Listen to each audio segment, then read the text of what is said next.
Dans One Piece, il y a une multitude de mystères non élucidés. Parmi les plus célèbres, on pourrait citer le siècle oublié, Barbe Noire et ses fruits du démon, ou encore les armes antiques. Toutefois, si on fait bien attention, il reste énormément de mystères moins connus, mais qui ont quand même leur importance. Oda laisse énormément d'indices partout dans son œuvre, et c'est ce qui nous permet de faire un peu plus attention à absolument tous les mystères de l'immense univers de One Piece. Salut tout le monde, c'est Mush, le pirate qui vaut 165 millions de berries. Aujourd'hui je vais parler du rouge. J'ai déjà fait un One Piece Story à propos de ce personnage, mais là je vais parler d'un sujet en particulier.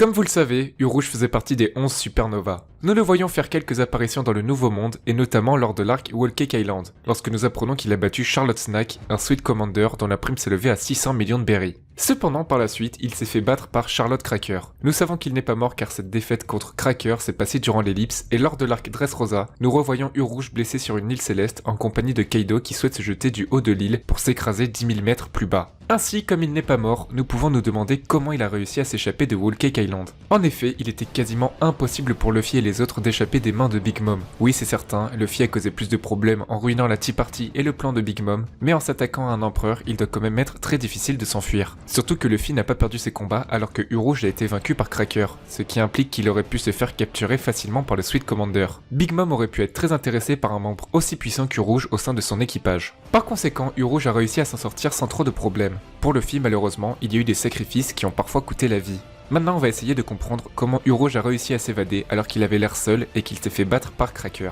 Tout d'abord, il faut savoir que lorsque l'on revoit Urouge, il est dans une ville sur une île céleste appelée Ballon Terminal. Ce nom vient d'ailleurs du fait qu'il y a énormément de ballons sur sa face inférieure, comme si l'île flottait grâce aux ballons. Regardez cette page du chapitre 453. Nous pouvons voir des petites créatures monter dans les ciels grâce à des ballons. Il semblerait que ces ballons aient les mêmes effets que ceux en dessous de Ballon Terminal. Les petites créatures sont également présentes dans des pages en compagnie d'Ener. Il faut savoir que ces petits robots sont connus sous le nom de Spaces. Peut-être que vous ne connaissez pas l'histoire d'Ener à la conquête de l'espace, donc je vais vous la résumer rapidement. Après sa défaite contre Luffy, Ener est parti conquérir l'espace. Il rencontre un Spacey qui était en fait le premier lieutenant Spacey. Celui-ci raconte tous les malheurs qui sont arrivés à son peuple. Mais tout à coup, ils se font attaquer par un pirate de l'espace qui était bien trop faible par rapport à Ener et qui se fait battre facilement. Ensuite, Ener entend une explosion et décide de s'y rendre. Il se bat contre d'autres pirates de l'espace et découvre qu'ils étaient en train de mener des fouilles archéologiques. Cela permet à Ener de découvrir la cité antique. Il émet une décharge électrique qui réanime tous les Spaceys et devient de nouveau un dieu avec les Spaceys qui lui jurent fidélité. Ener a donc une nouvelle armée et est prêt pour la conquête de l'espace. Ce qui nous intéresse, nous, c'est ce mur qu'il découvre dans la cité antique. Sur ce mur, nous voyons des humains avec des ailes et ça a l'air de représenter les trois cités, les Shandia, les Skypiéens et les Bilkans. Nous remarquons que sur ces trois personnages, ils ont de grands ballons ronds semblables à ceux que l'on a vus dans la première page du chapitre 453. Nous n'avons pas vu les Shandia et les Skypiéens se servir de ces ballons, mais cette cité antique montre probablement que c'était un moyen de transport à l'époque. Et il se pourrait que c'était un moyen de se déplacer chez les Bilkans. Cependant, il était impossible de le savoir car Ener n'a pas hésité à détruire cette île. Bilka était l'île natale d'Ener,